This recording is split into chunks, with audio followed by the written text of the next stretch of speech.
بسم اللہ الرحمن الرحیم۔ خیبر پختونخوا سے فضل بھائی نے سوال کیا ہے کہ جو لوگ سعودی عرب میں مزدوری کی غرض سے گئے ہوں اور ان پر حج فرض ہوا، اس دوران وہ حج ادا کریں تو کیا ان کا فرض حج جو انہوں نے ادا کیا وہ ادا ہوگا، یا یہاں سے حج کا سفر کر کے جانا پڑے گا؟ مہربانی کر کے رہنمائی فرمائیں، شکریہ۔ دیکھیے، جب ایک دفعہ حج فرض ہو جائے نا، یا فرض نہ بھی ہوا،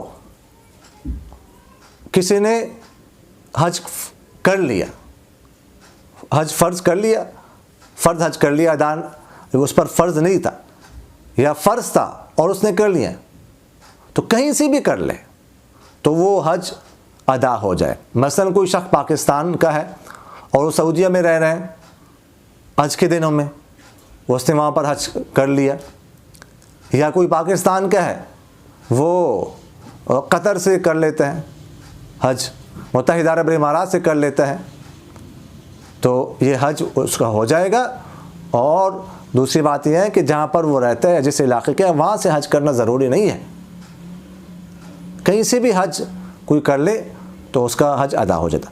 اب جن لوگوں نے حج کیا ہے ان کا حج ہو گیا، ادا ہو گیا، اب دوبارہ ان پر حج فرض نہیں ہوگا۔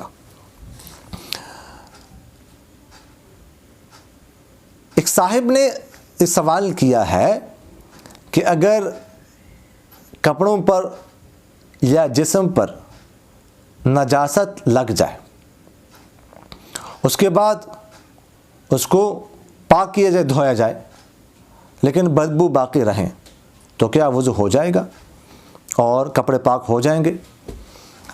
دیکھیں، کپڑوں پر یا بدن پر نجاست لگ جائے تو شریعت نے حکم دیا کہ اس کو پاک کیا جائے، اس کو دھویا جائے۔ یہ جو دھونے کا حکم ہے، پاک کرنے کا حکم ہے، یہ سادہ پانی سے، جو عام پانی، سادہ پانی ہوتا ہے اس کے ساتھ ہے، ہم اس کے مکلف ہیں۔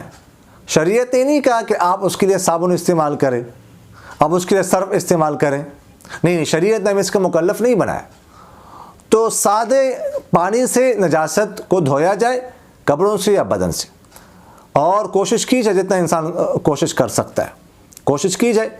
اس کے بعد اگر نشانات باقی رہیں یا بدبو باقی رہیں تو اسے کوئی حرج نہیں، اس کی وجہ سے کپڑے ناپاک نہیں رہتے، کپڑے پاک ہو گئے۔ ہاں، جو اس کا اثر ہے، جو اصل نجاست ہے، اس کو دور کیا جائے۔ نشانات یا دھبا دور کرنا یا اسی طرح بدبو دور کرنا یہ ضروری نہیں ہے، ہم اس کے مکلف نہیں ہیں۔ بس انسان کے استطاعت میں جتنا اس سے ہو سکے تو اس کو نجاست کو دور کرنے کی کوشش کر لیں۔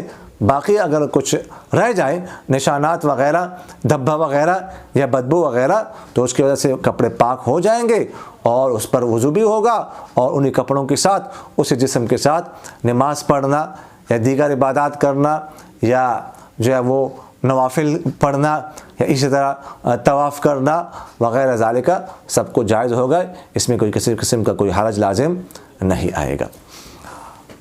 اقول قولی ھذا استغفر اللہ لی ولکم ولسائر المسلمین فاستغفروہ انہ ھو الغفور الرحیم۔